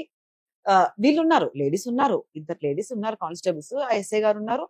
తర్వాత మీరు అసలు పోలీస్ వాళ్ళ నాకు డౌట్ వస్తుంది. నన్ను ఏదో ఇట్లా కొట్టారు, చేతుల మీద కొట్టారు, మీరు పోలీస్ వాళ్ళ నాకు డౌట్ వస్తుంది. నాకు భయం వేస్తుంది. మా ఎక్కడికో తీసుకొచ్చారు, వీళ్ళు పోలీసు వాళ్ళనే కాదన్న ఫుల్ భయపడుతున్నా. తర్వాత ఉండమని వస్తున్నాడు, సిఐ గారు వస్తున్నారు అన్నారు. వస్తున్నాడు అన్నప్పుడు నాకు కొంచెం ధైర్యం, ఊపిరి పీల్చుకున్నా. అంటే అట్లీస్ట్ పోటు పొడిచేది ఆయనే అని మీకు తెలియదు. ప్రొటెక్ట్ చేయడానికి వస్తున్నాడు బ్రదర్, ప్రొటెక్ట్ చేయాలని అనకపోయినా కనీసం ఏదో వస్తున్నారులే అని అనుకున్నారు. కనీసం నాకు తెలిసిన మనిషి వస్తున్నారు కదా అని అనుకున్నాం. తర్వాత వచ్చాడు, సిఐ గారు వచ్చారు. ఏదో సిఐ గారు నా కేసు ఇంటరాక్షన్ చేస్తున్నారు. మ్యామ్ ఇట్లా చేతులు ఫోన్, నా దగ్గర ఫోన్ గుంజుకుని ఇట్లా చేతులు వణుకుతున్నాయి. నాకు అర్థం కావట్లేదు, ఏది ఇల్లీగల్ చేస్తున్నట్టున్నాడు ఈయన, చేతులు ఏంది వణుకుతున్నాడు. నాకు ఏదో కాల్స్ వస్తుంటే కనుక ఫోన్ లిఫ్ట్ చేయకంటే నా తరపున ఆయన సిఐ గారే మెసేజ్ పెడుతున్నారు ఫ్యామిలీకి. తర్వాత నార్సింగ్ పోలీస్ వచ్చారు. తర్వాత ఆ ప్రైవేట్ కార్ నడిపింది ఎవరో కాదు. సో నేను తర్వాత ఐడెంటిఫై చేశాను, ఓ ఇతను మళ్ళీ కూడా కార్ కి ప్రైవేట్ కార్ లో తీసుకెళ్ళాను. మొత్తం తిప్పిందే ప్రైవేట్ కార్ లో. సో గ్లాసెస్ పెట్టుకున్నాడు. అది తర్వాత అతను పవన్ కుమార్ రెడ్డి అని లేట్ గా ఐడెంటిఫై చేశాను. తర్వాత మళ్ళీ బాజ్పల్లి పోలీస్ స్టేషన్ తీసుకెళ్ళి 8 days ఇల్లీగల్ డిటెన్షన్ చేశాను మా. 8 days non stop, no phones.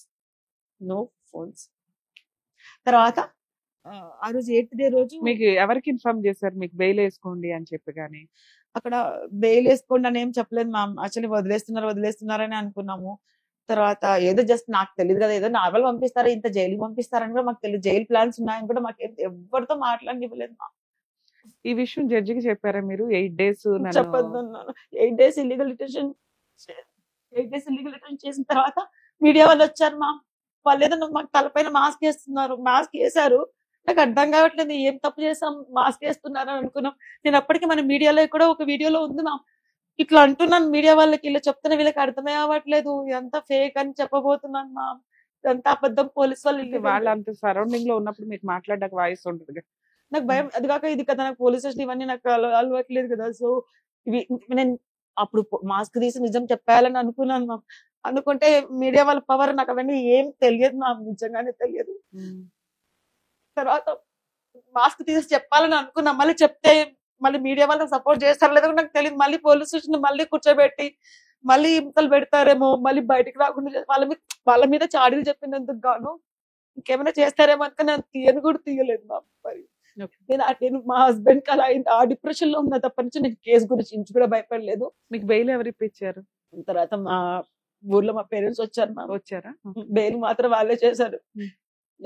దీనికి ముందు నేను అసలు ఎవరితో మాట్లాడేదాన్ని కాదు, ఓన్లీ ఫ్యామిలీతోనే ఎంజాయ్ చేసేదాన్ని, ఫ్యామిలీతోనే పార్టీస్ అలా ఉండేది. ఇట్లా ఎప్పుడు బయట మాట్లాడలేదు. షూరిటీస్ ఎంత కట్టాల్సి వచ్చింది? మనకు గుర్తులేదు, మా వాళ్ళకి తెచ్చింది బెయిల్ షూరిటీ. అసలు కేసు పెట్టడానికి రీజన్ ఏంటి? తర్వాత తెలిసింది ఏంటంటే మ్యామ్, తర్వాత ఇంక డిప్రెషన్ లో ఉన్నాం, కేసు అయిపోయింది. తర్వాత అందరు చెప్తున్నారు బయట మీడియాలో అయిపోయిన తర్వాత వెంటనే రిమాండ్ చేసి పంపించేస్తారు మ్యామ్. రిమాండ్ 1 month రిమాండ్ చేశారు. తర్వాత బయటకు వచ్చి ఏదో కండిషనల్ బెయిల్ తెప్పించారు మ్యామ్. ఇది ఎవ్రీ ట్యూస్డే ఫైన్ పెట్టాలి కొన్ని 2 months 3 months అని వచ్చింది. సో ఎవ్రీ ట్యూస్డే వెళ్తుంటే నేను ఒకసారి సిఐ గారు బాచ్పల్లి పోలీస్ స్టేషన్కి వెళ్ళాను. సిఐ గారు ఎక్కడ బయట ఎక్కడో ఉన్నారు. నేను పోలీస్ స్టేషన్కి వెళ్ళినప్పుడు నాకు ఫోన్స్ లేవు.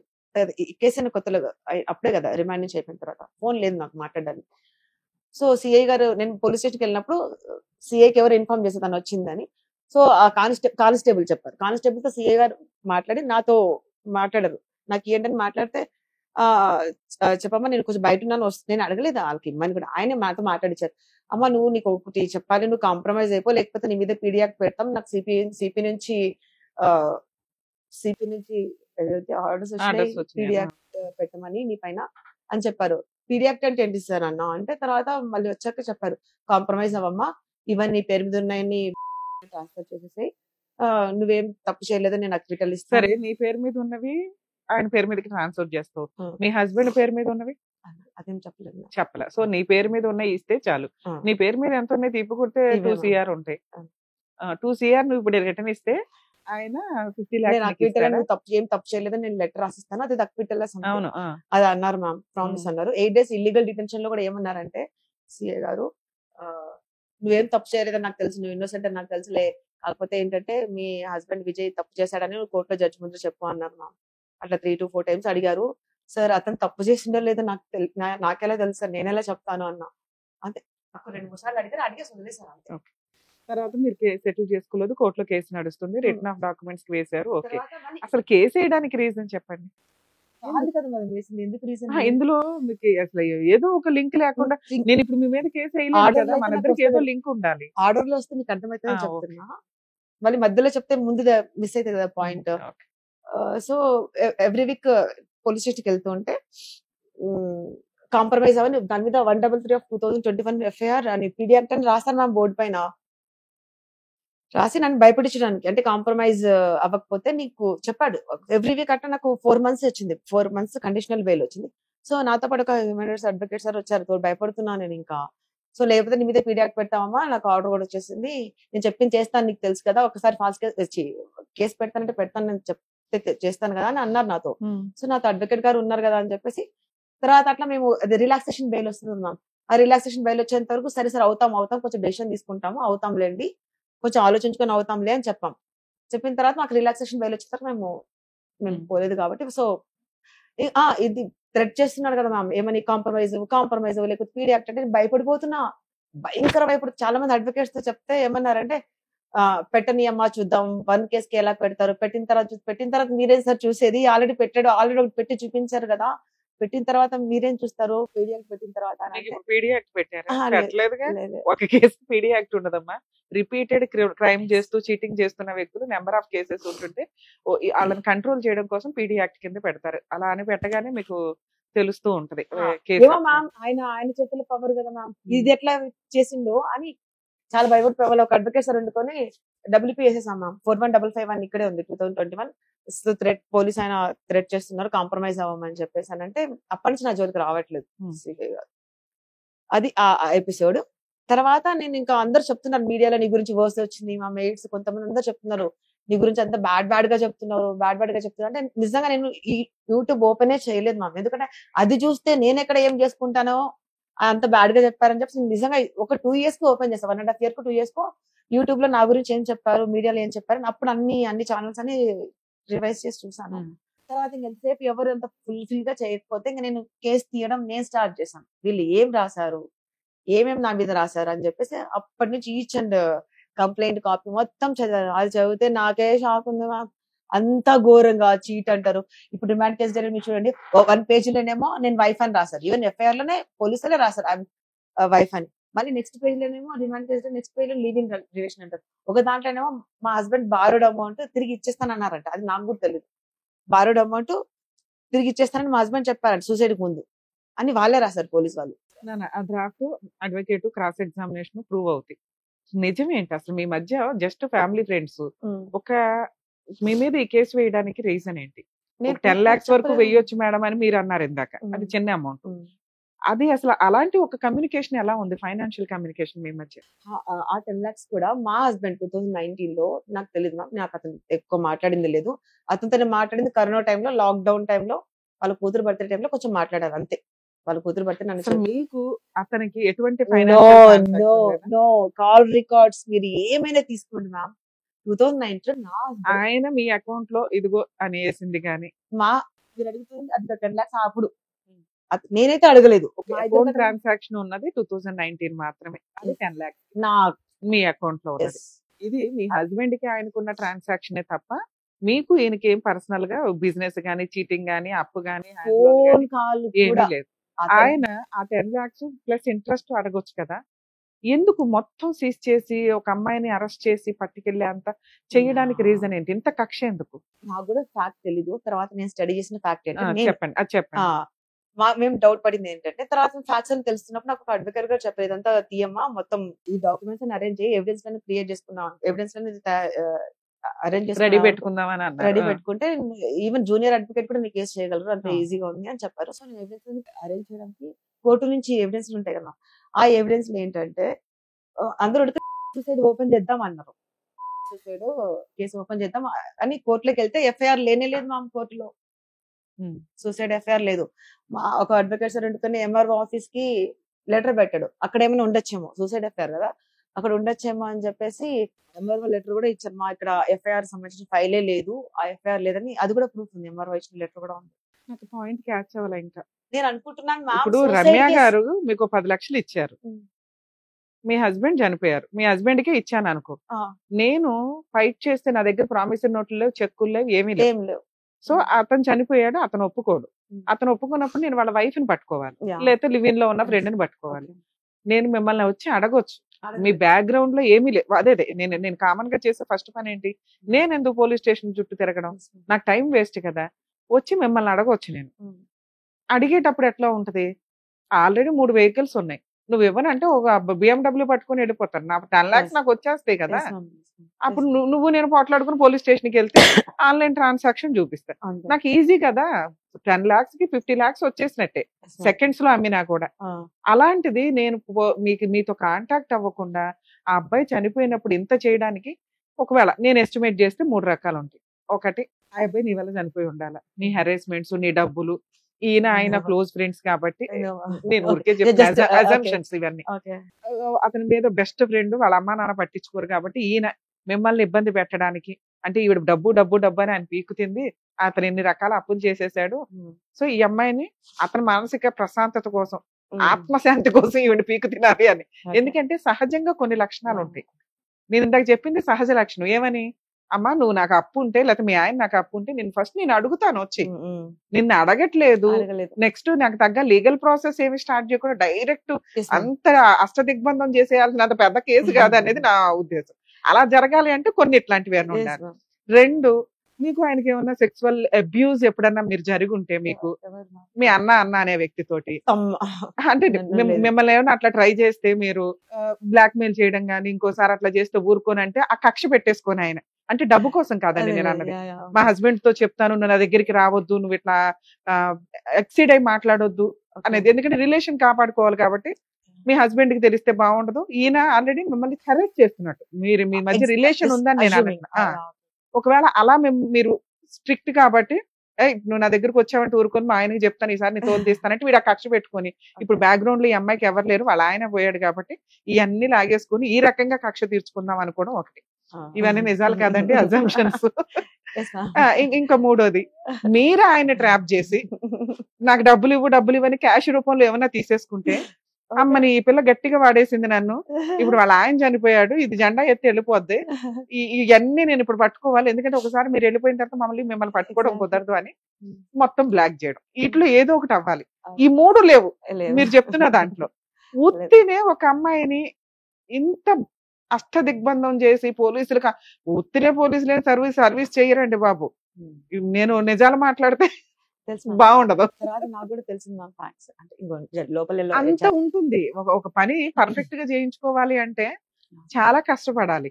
అంత కష్టపడి ఏదో పిచ్చుకు మీద బ్రహ్మాస్త్రం వేయాల్సినంత అవసరం ఏంటి అనేది నాకు రీచ్ అవ్వట్లా. అందులో రాసింది ఏంటంటే వాళ్ళు ఏం రాశారంటే మా హస్బెండ్ ఏదో ఐపీఎస్ అని చెప్పాడంట మ్యామ్. అందులో రాశారు. ఇప్పుడు అదే కావాలి మాకు, చెప్పండి. మా హస్బెండ్ ఏమో చెప్పారంట. ఎందుకంటే క్యారెక్టర్ అంతా నీ మీద పడిపోతుంది, బ్యాడ్ క్యారెక్టర్ అంతా. అసలు వాళ్ళు పెట్టిన ఇదేంటి, మీ హస్బెండ్ చీటర్, మీ హస్బెండ్ నేను ఐపీఎస్ ఐఏఎస్ అని చెప్పి ఈయన బిజినెస్ లో ఏదో హెల్ప్ఫుల్ చేస్తానని గట్టిగా తీసేసి ఉంటాడు. అయితే లేకపోతే అంత పెద్ద పెద్ద కార్లు కొనడు కదా, చీట్ చేసింది అతను, ఇతను తోలు తీస్తాడని అర్థం అయ్యింది. లాజిక్ అర్థం అవుతుందా? ఏం జరిగింది ఆటోమేటిక్, ఎందుకంటే నీ హెరాస్మెంట్ వల్ల ఆయన సూసైడ్ చేసుకోలేదు. సో ఆ మొత్తం తెచ్చిన డబ్బులు కొంత నీ వెహికల్స్ అని ఇవన్నీ నీ అండర్ లో ఉన్నాయి. నీ దగ్గర గోల్డ్, ఆయన ఇంకో ₹1 కోటి 10 కోట్లు బయట ఎక్కడైనా పెట్టేసి ఉండొచ్చు, మనకు తెలియదు. 10 కోట్లు తీసేసాడు అనుకుందాం, ఆ 5 crores నీ దగ్గర కనిపిస్తున్నాయి. ఏది గోల్డ్ రూపంలో గానీ వస్తువుల రూపంలో గానీ. ఇంకో 5 crores లాస్ అయ్యాడో ఎక్కడ పెట్టాడో మనకు తెలియదు. ఈయన తోలు తీస్తాడన్న భయంతో మీ హస్బెండ్ సూసైడ్ చేసుకున్నాడు. ఎందుకంటే ఎక్కడ ఎటువంటి హెరాస్మెంట్స్ లేవు. అక్కడ తల్లిదండ్రులు పెట్టాడో లేదో తెలియదు, ఏమి లేదు. ఎందుకంటే తల్లిదండ్రులు పెడితే వాళ్ళని కూడా వీళ్ళు వదలరు. ఇప్పుడు దాని కంప్లైంట్ ఎవరైతే ఉన్నారో ఆయన వదలడు. ఎందుకంటే అమ్మ దగ్గర కొంత, భార్య దగ్గర కొంత వెళ్ళిపోయినాయి. మొత్తం మీరంతా ఫ్యామిలీ మెంబర్స్ అవుతారు, లీగల్ హెయిర్స్ అవుతారు. లీగల్ హెయిర్స్ దగ్గర నుంచి వసూలు చేసే రైట్స్ ఆయనకు ఉన్నాయి. సో అక్కడ సీన్ వెళ్ళాల. మొత్తం నీ సరౌండింగ్స్ లోనే ఉన్న అంత ₹10 నీ దగ్గర ఆగిపోయింది, మిగతా ₹10 ఎక్కడ ఉందో తెలియదు. ముందు ఈ ₹10 అన్న సేవ్ చేసుకోవాలన్న ఉద్దేశంతో ఆయన ఈ పిల్ల మరి గుడ్ విల్ వాడుతుంది, నీకు ఆల్రెడీ సర్కిల్ ఎక్కువగా, BMW కార్లు వేసుకొని మీకుండే సర్కిల్ మీకుంది. లీగల్ గా మీరు కొంచెం స్ట్రాంగ్ అయితే, ఐ మీన్ ఆ డిప్రెషన్ నుంచి కొంచెం బయటపడితే ఈ వెహికల్స్ గానీ ఈ గోల్డ్ గానీ నేను ఏమీ పట్టుకోలేను. సో ఈ డిప్రెషన్ లో ఉన్న టైంలోనే ఈ అమ్మాయి మీద అటాక్ ఈ అమ్మాయి మీద అటాక్ ఇవ్వాలన్న ఒక్క ఉద్దేశంతో ఈ కంప్లైంట్ వేసి ఉండొచ్చు. సో ఇక్కడ లీగాలిటీ వేరు, ఇల్లీగాలిటీ వేరు. నేను ఫైనల్ మాట్లాడుతున్నానండి. ఒక కంప్లైంట్ కేసు ఈ రకంగా ఫైల్ చేయాలంటే బ్యాక్గ్రౌండ్ ఎక్కువ ఉండాలి, పోలీసుల సపోర్ట్ ఎక్కువ ఉండాలి. వాళ్ళకి తెలిసిన నిజం ఏంటంటే నువ్వు క్రిమినల్ కాదు, మీ హస్బెండ్ క్రిమినల్. ఒక వైఫ్ క్యారెక్టర్ లో మీరు ఇరుక్కుపోయారు ఇక్కడ. సో ఇప్పుడు కోర్టుకి తెలుసు, అందరికీ తెలుసు. ఏమని తెలుస్తుందమ్మా కోర్టుకి? ఇంకా తెలియదు. ఎప్పుడు తెలుస్తుంది కోర్టుకి? ఇది టీవీ షో, వెంటనే వింటాం కాబట్టి క్లారిటీ వచ్చేస్తుంది. ఈ మాత్రం కోర్టు వినడానికి ట్రయల్ స్టేజ్. ఇంకా మీది 2021 కేసు అయినప్పటికీ ఛార్జ్ షీట్ రీసెంట్ గా ఫైల్ అయింది. ఇక్కడ నుంచి ఇంకో 5 years కేసు ఉంది, గుర్తుపెట్టుకోండి. ఎందుకంటే మీ షూరిటీ సబ్మిట్ చేసి ఉంటారు. ఈ పాటికి ఎగ్జామినేషన్, కంప్లైనెంట్ ఎగ్జామినేషన్, విట్నెస్ లో 10 మంది ఉంటారు. వాళ్ళందరూ ఎగ్జామినేషన్లు, మీ అడ్వకేట్ వాళ్ళని క్రాస్ ఎగ్జామినేషన్ చేయడాలు, తర్వాత మీ ఎగ్జామినేషన్, జడ్జిమెంట్, ఆర్గ్యుమెంట్స్, జడ్జిమెంట్స్ అని ఎంత ప్రాసెస్ ఉంటుంది ఒక క్రిమినల్ కేసుకి. ఇది మన ఒక్క కేసే కాదు, రోజు కోర్టులో కొన్ని వందల కేసుల్లో మనదొక్క కేసు. డైలీ 150-200 కేసులు కూకట్పల్లి కోర్టులో నడుస్తూ ఉంటాయి. దాని తోటి జడ్జెస్ రెగ్యులర్ ఉండరు. ఎందుకంటే కేసులు పెరిగిపోవడం వల్ల జడ్జెస్ చాలట్లేదు కోర్ట్స్ లో. దానివల్ల మీకు ఇంకొంచెం టైం పడుతుంది. ఇప్పటికిప్పుడు తేలే కేసు కాదు. మీరు కాన్సన్ట్రేషన్ చేసిన టాపిక్ ఏంటి? మీ సీజ్ చేసిన ఐటమ్స్ అన్ని రిలీజ్ చేయమని. ఇది 100% మీకు సక్సెస్ అవుతుంది. ఒకవేళ లోయర్ కోర్టులో మీరు ఆ పిటిషన్ డిస్మిస్ అయితే దాని మీద అప్పీల్కి వెళ్ళవచ్చు. కొంచెం ఆ ఒక్క ట్రయల్ వేసుకోండి. అవి వచ్చేసినట్టు ఈ కేసు ఎన్ని సంవత్సరాలు నడిచినా ప్రాబ్లం లేదు. ఇందులో నాకు అర్థమైంది, మీ హస్బెండ్ 100% చీట్ చేసి ఉండొచ్చు. డబ్బు ఇచ్చిన వ్యక్తి ఆగడు, తన పవర్స్ వాడాడు. ఆ వాడటం వల్ల మీరు ఒక రకంగా విక్టిమే. కానీ మీ హస్బెండ్ తెచ్చిన ఫ్రూట్స్ మీరు తిన్నారు, మీ హస్బెండ్ కొన్న వెహికల్స్ మీరు తిన్నారు. ఆ బెనిఫిట్స్ ఆయనకి ఇచ్చేయమని ఆయన అడుగుతున్నాడు. సరే ₹10 వచ్చినా చాలరా బాబు అని. దానికి మిమ్మల్ని థ్రెట్ చేసి వసూలు చేసుకోవడానికే చూశారు. మీ హస్బెండ్ 100 కోట్లు ఇస్తే మీరు తీసుకునేటప్పుడు మీ హస్బెండ్ అప్పులు చేస్తే అప్పులు కూడా భార్యకి రెస్పాన్సిబిలిటీస్ ఉంటాయి. ఇది మీరు ఈ స్టేజ్ లో అలాగే మీతో కూర్చొని మాట్లాడి ఉంటే మీరు ఇచ్చేసేవాళ్ళేమో ఆ రోజు, లేకపోతే ఒక నెలకో ఒక 2 నెలలకో మీరు బాధ నుంచి బయటకు వచ్చినప్పుడు. కామన్ గా ఒక వ్యక్తి చేసే పని అదే. దీనికి పవర్స్ ఎక్కువ ఉండడం వల్ల ఈ పిల్లని ఒక రోజులో బెదిరించేస్తే 8 days మిమ్మల్ని ఇది చేశారు అన్నారు చూసారా, ఆ టైంలో మాక్సిమం అందరూ సెటిల్మెంట్ కి వెళ్ళి సరెండర్ అవుతారు. నువ్వు కొంచెం స్ట్రాంగ్ కాబట్టి గట్టిగానే ఫైట్ ఇచ్చినట్టే లెక్క. ఇది కరెక్ట్. ఎందుకంటే నీకు తెలియలే, నీ అమాయకత్వమే కేసుని న్యాయం కోసం పోరాడేలాగా చేసింది ఒక రకంగా. ఇప్పుడు ఈ కేసులో ఒకవేళ రియల్ గా మీ దగ్గర ఎవిడెన్స్ ఇదే నిజం అనుకుందాం మనం, ఏది మీ హస్బెండ్ చీట్ చేశాడు, నువ్వు వైఫ్. నాకు తెలీదు. మేడం వినండి, ఒక వ్యక్తి ఇందాక మీకు చెప్పా, ఒక వ్యక్తి అంత కక్ష కట్టడానికి కారణాలు ఇవి ఉంటాయి. ఆ 4 అయితే కాదు, అతను ఫస్ట్ 3 కాదు, నేను అవి ఊరి అజంప్షన్ చేశాను. ఎందుకంటే నీకు సంబంధం లేని టాపిక్. మీ హస్బెండ్ చేసి ఉండొచ్చు, అది నీ 6th sense కి తెలుసు, కానీ మీరు ఇక్కడ యాక్సెప్ట్ చేయరు, అది మాకు అర్థం అవుతుంది, కోర్టులో అసలు యాక్సెప్ట్ చేయరు. ఒక వ్యక్తి అంత సీరియస్ అవ్వడానికి కారణం ఏంటంటే బ్యాక్గ్రౌండ్ ఏం జరిగిందని మీకు ఇందా నుంచి అడుగుతున్నది అదే. ఇంతే, ఇంతకంటే ఏమి ఉండదు. అంటే క్యారెక్టర్లు ఎక్కడా కనిపించట్లా. ఒకటి మీ హస్బెండ్ ఏదైనా చీట్ చేసి బిజినెస్ లను ఇంకొకటనో ఒక వ్యక్తిని బాగా మోసం చేస్తేనే వాళ్ళు ఇంత కక్ష కడతారు. ఇంత బాధని ఏదో రకంగా న్యాయం తెచ్చుకోవాలని వాళ్ళు వెళ్తారు. ఇక్కడ మీరు ఒక రకంగా విక్టిమే, 50% విక్టిమే ఒక రకంగా. మీకు తెలియదు ఆయన ఏం చీట్ చేశాడు, మీరు ఎన్నిసార్లు అడుగుతున్నా మీ హస్బెండ్ ఏం బిజినెస్ చేస్తున్నారో చెప్పలేకపోయారు, డబ్బు ఇక్కడ నుంచి ఎంత డబ్బు ఎట్లా వస్తుంది నాన్న అంటే చెప్పలేకపోయారు. ఇవన్నీ ఎందుకంటే మీ దాకా రాని వాళ్ళ విషయం. ఆయన అదే కక్షతోటి ఇంత వాళ్ళిద్దరు చేసిన పని కాబట్టి ఉన్న వసూలు చేసుకోవాలి కాబట్టి ఆయన ఇంత సరౌండింగ్స్ లో గబగబా లాక్ చేసుకున్నారు. సెటిల్మెంట్ కి వెళితే మీకు ఆ రోజు అంత ఉండేది కాదు. ఆ 8 days లోనూ మీకు సెటిల్మెంట్ ఆప్షన్ ఉంది, కానీ మీకు తెలియదు కదా. మీకు ఆ ప్రపోజల్ అడగలేదు. అడిగినా అసలు మీరే అనాలి, నిజంగా అనుకోవాలి. మీరు ఎంత షాక్ లో ఉన్నా ఇదేం కేసు అండి, ఇదేం కోవాలా, ఆ అన్నం రమ్మానండి, ఏదో మాట్లాడుతాం అని అనాలి. మీరు షాక్ లో ఉన్నారు. అదే ఇంకా అదే ఎట్లయినా అరెస్ట్ చేయించాలి పిల్లని అనేది ఏదో, లేకపోతే బ్యాక్గ్రౌండ్ లో మీరు ఉన్నారని ఆయన ఫీల్ అయ్యాడు, ఏదన్నా కానీ. మేడం, సో ఇప్పుడు మీకున్న ఆప్షన్స్ ఏంటంటే, ఒకటి సెటిల్మెంట్ కి వెళ్ళదు. ఏం సెటిల్మెంట్? మీ పేరు మీద ఉన్న ఇవ్వగలరే తప్ప మీ హస్బెండ్ పేరు మీద ఉన్నవి ఇవ్వరు. మీ హస్బెండ్ పేరు మీద ఉన్న వెహికల్స్ ఎలాగో ఉంటాయి, మీ ఆర్సీ కానీ ఇవన్నీ మీ దగ్గరే ఉంటాయి. ప్రాపర్టీ ఏదైతే ఉందో లీగల్ హెయిర్ సర్టిఫికేట్ అప్లై చేసుకొని ప్రాపర్టీని మీ పేరు మీదకి మార్చుకోవచ్చు. అక్కడి వరకు మీరు సేఫ్. ఒకవేళ వీళ్ళు ఈ 2-3 ఐటమ్స్, ఏది మీ పేరు మీద ఉన్న 2 vehicles ఇవే అడిగితే కనుక సెటిల్మెంట్ కి వెళ్ళమనే చెప్తాను నేనైతే. 2 లేదు మేడం, నేను ఈ రోజు సోషల్ మీడియాలో ఆ రోజు నేను పడిన బాధ, వాళ్ళు పెట్టిన హింస, సహజంగా మీరే చెప్తున్నారు, ఎవరైనా నేను డబ్బు ఇవ్వాల్సి వస్తే, మా హస్బెండ్ డబ్బు ఇవ్వాల్సి వస్తే ముందు నన్ను అడగాలి. పోలీసుల దాకా తీసుకెళ్లి నన్ను ఎంత ఇబ్బంది పెట్టారు కాబట్టి నేను ఫైటే చేస్తాను అంటే మీరు 100% ఛాన్సెస్ ఎక్కువ ఉన్నాయి మీరు కూడా గెలవటానికి. ఎందుకంటే కోర్టుకి అర్థమవుతుంది అప్పు చేసిందో తప్పు చేసిందో వాళ్ళ ఆయన, ఈమెకి తెలిసింది ఇంతే. హస్బెండ్ అప్పు చేశాడని క్రిమినల్ కేసుల్లో భార్యను ఇంక్లూడ్ చేయడం కుదరదు. మనీ రికవరీ సూట్స్ వేసుకోవాలి తప్ప. అలా మనీ రికవరీ సూట్స్ వేయాలి అంటే ప్రామిసరీ నోట్ ఏదో ఒకటి ఉండాలి, ఏమీ లేవు ఇక్కడ. సో దానివల్ల గుడ్ విల్ ని వాడి చీటింగ్ కేసేసారు. బర్డెన్ ఆఫ్ ప్రూఫ్ కంప్లైంట్ మీద పడుతుంది, ప్రూవ్ చేసే ఎవిడెన్స్ కొంచెం తక్కువ ఉన్నాయి ఆయనకి. సో 50-50 ఛాన్సెస్, మీరు స్ట్రాంగ్ గా కూర్చుంటే గెలిచేది. ఇంకొకటి మీరు అడిగారు కదా ఎందుకు వేసి ఉండొచ్చు కేసు అనేది. ఇంకోటి ఏంటంటే అతను చీట్ చేసిండో, ఐపీఎస్ చెప్పిండో, వాళ్ళిద్దరు చెప్పుకున్నారు. ఐపీఎస్ చెప్పిండో సంథింగ్ ఎవరినో ఇచ్చి పెళ్లి చేస్తానని చెప్పేసి చెప్పిండంటే అది నేను చేశాను నా మీద అంతా మొత్తం క్రియేటివిటీ. దేవుడిని దిగొచ్చే అదే నేను ఇందాక మీకు చెప్పానండి, భర్త ఫ్రూట్స్ తీసుకొస్తే తినేది మీరు, భర్త అప్పుల పాలైపోతే రెస్పాన్సిబిలిటీస్ మన. సో ఇదే మిమ్మల్ని ఇక్కడ లాక్ చేసింది తప్ప మీరు క్రిమినల్ అని ఎక్కడ ఎవరు నేనైతే నమ్మట్లా. ఓకేనా? రమ్య గారు నమ్మట్లేదంటే మీకు కూడా కొంత ఐడియా ఉంటుంది కేసులో ఏం జరిగింది అని. కాకపోతే చిన్న మిస్టేక్స్ కి కోర్ట్స్ ఉన్నాయి డిసైడ్ చేయడానికి. చేసిన తప్పుకి పనిష్మెంట్ అనేది జ్యుడిషియరీ చూసుకుంటారు అంతే తప్ప సోషల్ మీడియాలోనో లేకపోతే పర్సనల్ గానో ఈ వ్యక్తుల్ని టార్గెట్ చేయొద్దు అనేది నా రిక్వెస్ట్ నా షో ద్వారా. 2, పోలీస్ స్టేషన్ గురించి బేసిక్ నాలెడ్జ్ ఎవరికైనా ఉండాలండి. ఒక మహిళని అరెస్ట్ చేసేటప్పుడు మహిళా పోలీసులు ఉండాలి. నెక్స్ట్ ఇవి చాలా మిస్యూజ్ అయినాయి. ఒకప్పుడు వాళ్ళని కస్టడీలోకి తీసుకొని 2-3 days ఉంచేసి కొట్టి జడ్జి దాకా వచ్చినప్పుడు ఖచ్చితంగా జడ్జి గారు అడుగుతారు మిమ్మల్ని పోలీసులు కొట్టారా అని. కర్మ ఏంటంటే చెప్పలేరు అక్కడ. ఎందుకు అంటే పోలీసులు ముందే వార్నింగ్ ఇస్తారు. ఒకవేళ జడ్జి దగ్గర చెప్పారే అనుకోండి, ఛార్జ్ షీట్ స్ట్రాంగ్ గా ఫైల్ అవుతుంది.